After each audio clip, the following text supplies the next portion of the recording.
Hello everyone, this is Tathagata from Calcutta National Medical College Kolkata.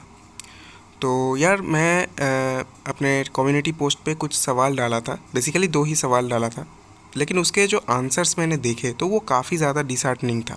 मतलब इस point of time में जबकि एग्ज़ाम और आई थिंक 2 ही महीने बचे हुए हैं, तो इस टाइम पे अगर ऐसे टाइप के आंसर आए तो वो काफ़ी ज़्यादा डिसहार्टनिंग होता है। तो मतलब अगर सच में अगर ऐसा ही चलता रहा, मतलब ऐसे ही आंसर्स अगर आते रहे, तो I don't think you will be able to crack NEET. तो मतलब इसको चेक करो यार, ऐसा कैसे हो सकता है? मतलब इतना गलत तो नहीं होना चाहिए था। तो देखो यहाँ पे मैं बेसिकली इसमें जो दो सवाल दिया था उसको मैं एक्सप्लेन करूँगा बेसिकली। तो यहाँ पे पहला जो सवाल था कि which of the following is और आर इनकरेक्ट, तो कौन से वाले इनमें से इनकरेक्ट थे। तो देखो पहला जो ऑप्शन है, ईच स्टेटमेंट इन टैक्सोनॉमी की इज़ कॉल्ड लीफ। तो पता है कि ये जो each statement is called lead, not leaf.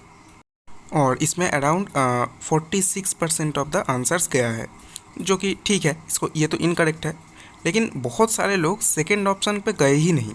Second option क्या लिखा है कि बाइल पिगमेंट्स इमल्सिफाई फैट। तो क्या आपको लगता है कि bile pigments emulsifies the fat? तो then what is the function of bile salt? Tell me. मतलब ये तो बहुत ही एक आसान सा चीज़ है जो कि आपने गलत कर दिया। यहाँ पे बाइल पिगमेंट कैसे इमल्सिफाई करेगा फ़ैट को? बाइल सॉल्ट यहाँ पे फैट्स को इमल्सिफाई करता है, तो इसीलिए ये भी गलत हो जाता है। और इसी के कारण आपका डी जो है वो करेक्ट ऑप्शन हो जाता है, यानी both A and B are incorrect. और यहाँ पे सी आई थिंक कोई एक्सप्लेन करने वाली चीज़ नहीं है। यहाँ पे सबको पता होता है कि एल्बुमिन हमारे जो ऑस्मोटिक बैलेंस है वो मेंटेन रखता है, यानी ऑस्मोटिक प्रेशर को वो मेंटेन करता हुआ जाता है। यानी इसका डी करेक्ट ऑप्शन है, जिसमें कि केवल 43% करेक्ट आंसर आया है।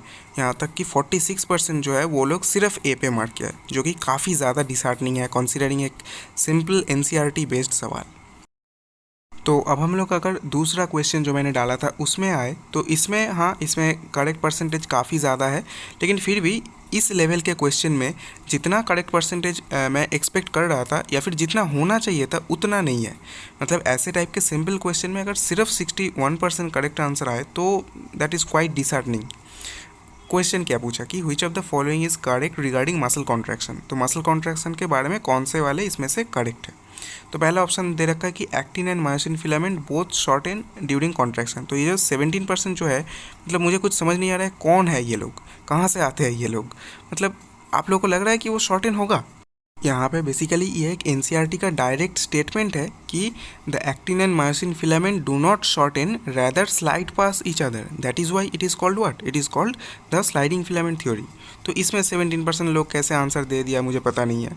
ठीक है, फिर वहाँ पे सेकेंड जो है, dark band gets shorten during contraction. तो ये जो 6% लोग हैं, ये भी मतलब इनको तो म्यूजियम में रखना चाहिए, क्योंकि मतलब डार्क बैंड कैसे वहाँ पे शॉर्टेन होता है? वहाँ पे जो लाइट बैंड है वो शॉर्टेन होता है, डार्क बैंड शॉर्टेन हो ही नहीं सकता। डार्क बैंड में तो क्या प्रेजेंट होता है? मायोसिन। मायोसिन एक्टिन को खींच रहा है, तो कैसे वहाँ पे शॉर्टेन हो जाएगा? तो ठीक है।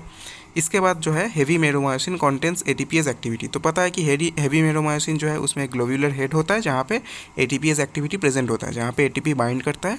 बाइंड करने से क्या होता है? वहाँ पे पावर स्ट्रोक मिलता है, जिससे कि वहाँ पे क्रॉस ब्रिज फॉर्मेशन जो है वो पॉसिबल हो पाता है। तो इसीलिए ये वाला डेफिनेटली यहाँ पे करेक्ट है।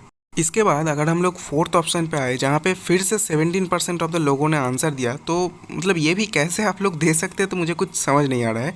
कैल्शियम बाइंड्स टू ट्रोपोमायोसिन, मतलब आपको मतलब यहाँ पे एक तो हो सकता है कि आपने देखने के टाइम पे वो गलत कर दिया, आपको ट्रोपोमायोसिन ही ट्रोपोनिन दिख रहा होगा। तो ये तो बहुत ही मतलब एक सिली मिस्टेक कह सकते हैं, लेकिन मतलब बहुत ही एक मतलब ये एक गुनाह है ऐसे ऐसे टाइप के मिस्टेक करना, क्योंकि ट्रोपोनिन को अगर आप ट्रोपोमायोसिन देख रहे हैं तो मतलब और क्या ही बोले। तो यहाँ पे हमें पता है कि ट्रोपोनिन सी जो है वहाँ पे कैल्शियम बाइंड करता है और वो ट्रोपोमायोसिन को पुल करता है, जिससे कि एक्टिन में जो बाइंडिंग साइट्स होता है वो अनमास्क हो जाता है और उसमें हमारा मायोसिन बाइंड कर पाता है। तो ये काफ़ी ज़्यादा एक सिंपल सा कॉन्सेप्ट है, जिसमें मतलब 17% लोग कैसे गलत दे सकते हैं वो मुझे पता नहीं है। मतलब ये तो डायरेक्ट फैक्चुअल एनसीईआरटी बेस्ड सवाल है। चलो फिर भी मान लिया कि पहला वाला क्वेश्चन है, थोड़ा बहुत दिक्कत आ सकता है कुछ लोगों को, लेकिन इसमें तो मतलब दिक्कत क्या हो रहा है मुझे कुछ समझ नहीं आ रहा है। मतलब बहुत ही सिंपल सा सवाल, फिर भी इतने लोग गलत कर रहे हैं। तो मतलब ये आप लोगों के लिए एक रियलिटी चेक होना चाहिए कि अगर आप लोग अभी भी एनसीईआरटी को डीपली नहीं पढ़ रहे हैं, ऐसे टाइप के डायरेक्ट एनसीईआरटी बेस्ड सवाल नहीं कर पा रहे, तो I think you won't be able to crack NEET if this continues. तो ये आपके लिए एक रियलिटी चेक था, इसको ज़रूर से ज़रूर काम कीजिए, इसमें सुधार कीजिए। Thank you very much.